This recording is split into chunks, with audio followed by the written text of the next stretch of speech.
Welcome to the in front of me Black Shark 5 Pro, and I'll show you how to adjust ringtone volume on this device.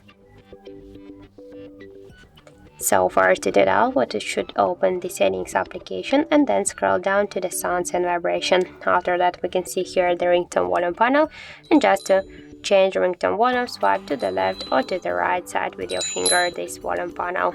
Also we can make it by the second way, just press up or down volume button, then click here on these three dots, and by this way, just by swipe to the up or to the down this volume panel, you can also change ringtone volume on your Black Shark device. So that's it, thank you for watching, and if you find this video helpful, don't forget to leave a like, comment and to subscribe our channel.